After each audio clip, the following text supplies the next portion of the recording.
Hey, what's going on, guys? My name is Jay, MorninAfterKill, and if you've been around my channel for quite some time, then like 90% certain that you're all well aware of, or should be well aware of, a series on my channel called Road to 30. If you're not, it's no big deal, but let me break this down for you. On my channel is a series called Road to 30. Pretty sure we just established that like 10 seconds ago. Pay attention.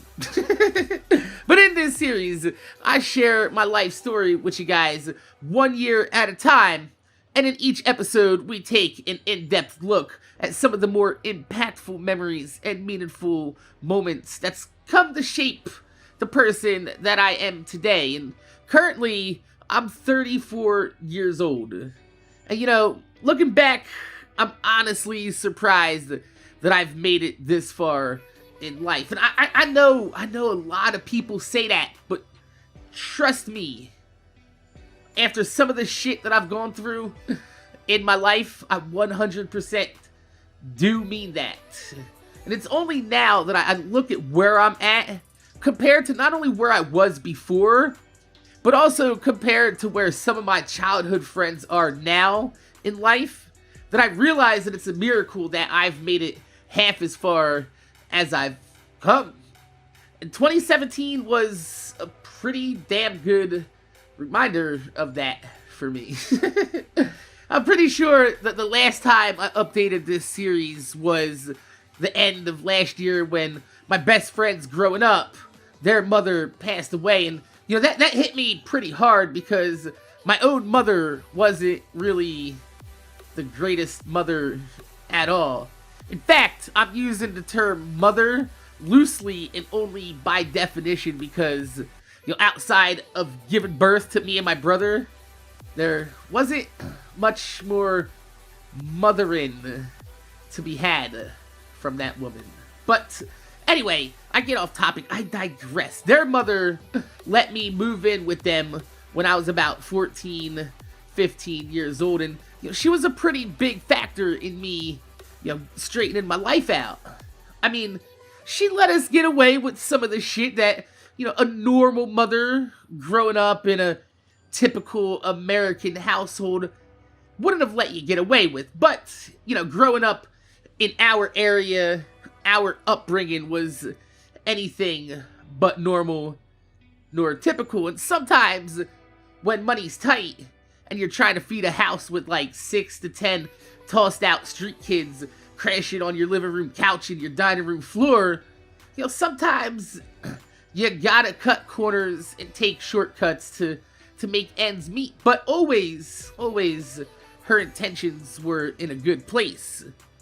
You know, I remember back when I was originally wrestling with the decision to leave New Jersey to move out to California on my own, I asked her what she thought about it, and she told me not to tell anybody, grab my shit, get out, and not to look back, because everyone else would just try to convince me to stay. Not because it's what's best for me, but it's what's best for them. It's what they want. And, you know, she was right, because moving out to California not only forced me to grow up and learn how to live on my own without anyone else to fall back on, but also it kept me from further ruining my life by staying in Jersey. And, you know, looking back, I'm forever grateful for her for that, especially considering that most of the kids from the area that I knew, that we grew up with, after I left, they started getting into harder drugs.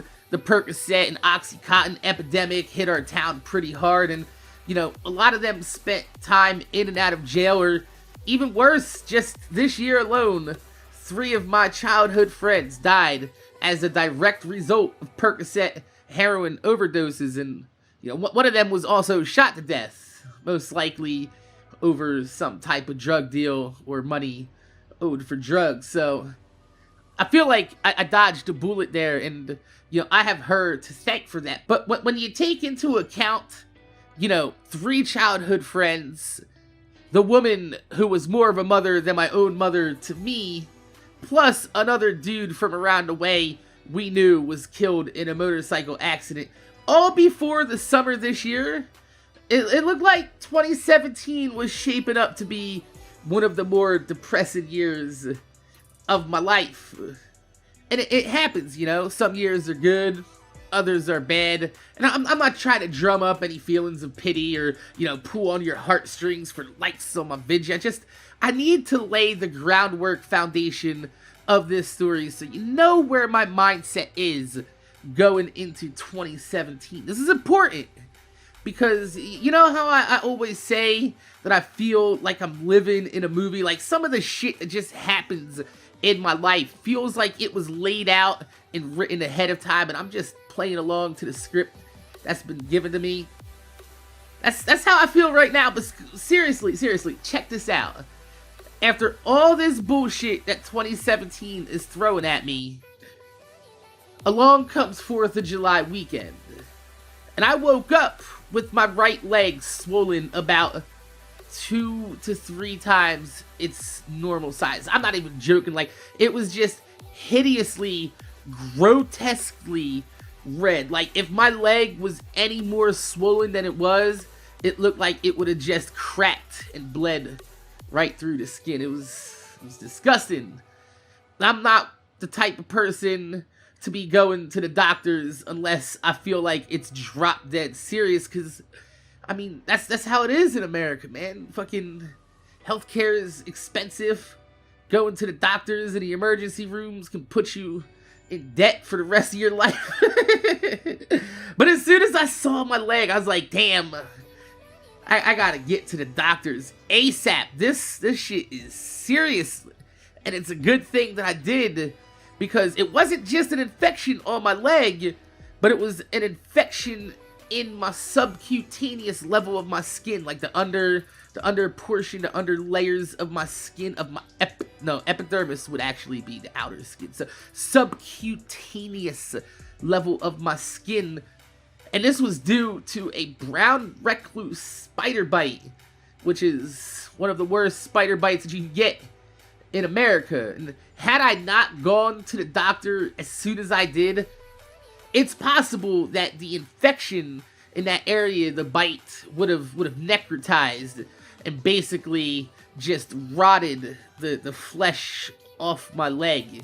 And I could have very well needed to have my leg from my knee under amputated, which I made a joke with my girlfriend at the time. I was like, that would be my luck, to have like 200 some pairs of shoes in my closet and one leg.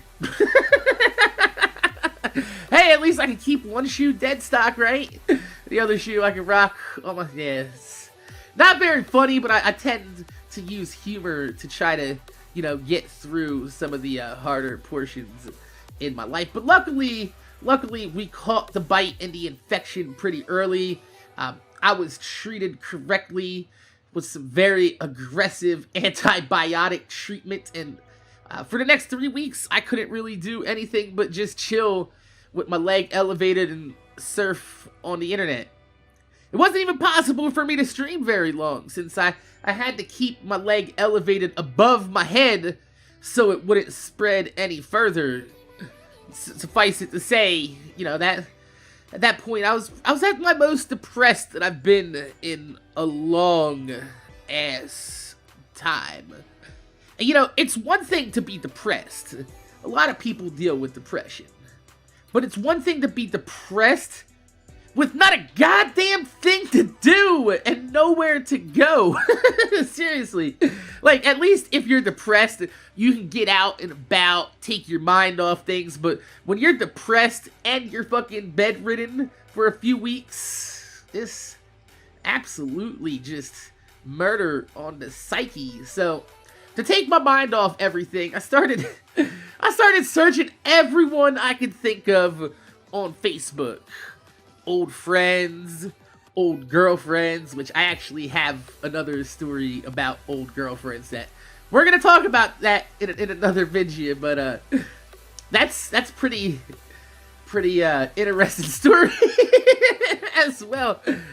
But then I started going through all that, and I figured, you know what? I have the downtime, And there was a lot of family medical history that I couldn't answer for the doctors. Because I don't know my father. I don't know my father's side of the family tree.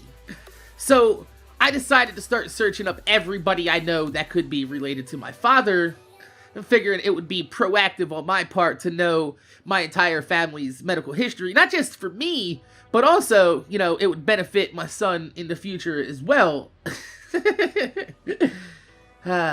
Shit. Wouldn't you know it? After 30 goddamn years, I'm searching up and I'm looking up relatives and shit, and I find a Facebook profile in my father's name. Literally recently created within like the last 2 weeks of me searching, and it was updated with current pictures. Yeah, when I saw this at first, it fucked me up. It fucked me up a lot, because according to my mother, who, if you watched my Road to 30, you guys know, I told you before, she's a pathological liar. And she told me that my father was dead. She said, like, about 5 years before she died, she told me that my father, who was a heavy alcoholic, beer drinking, whatever you guys want to fucking call it, he drank a lot. Motherfucker got it in. She told me that he died like 8 some years ago from now, like 5 years from when she was dead, of cirrhosis of the liver. Motherfucker, I'm sitting here on Facebook, and who's staring back at me? Yeah, just as vividly as I remember it in my memory, only aged 30 years, is my father on Facebook. And I couldn't believe it. You know, my jaw was just on the floor. Like, I knew my mom was a liar, right? And I know that there was more to the story between her and my dad. Because let's be real, women always tell the story.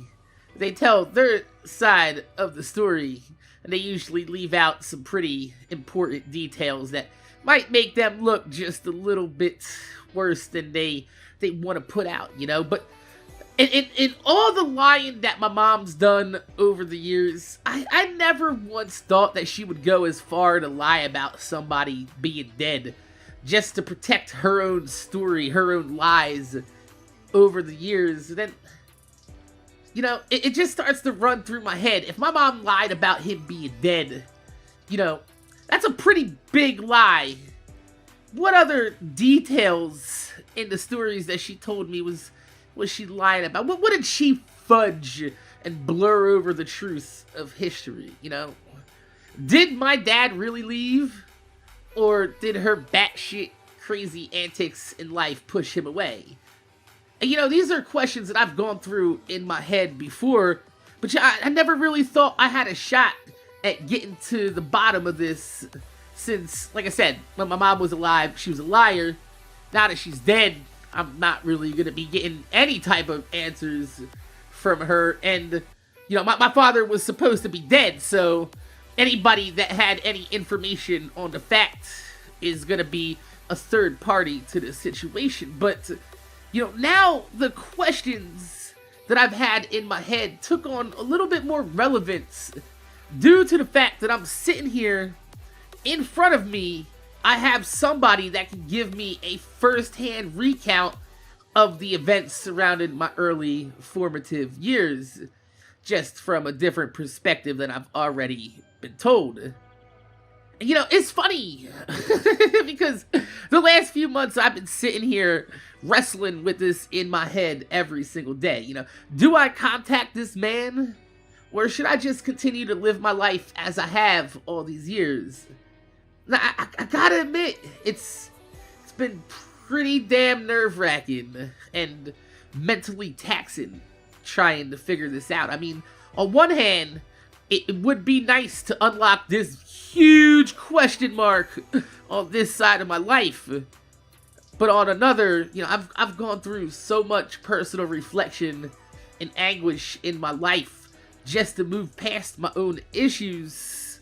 surrounding not really having any parental structure growing up. Do I really want to revisit these issues and possibly drag up all these feelings and emotions that I've left behind in life?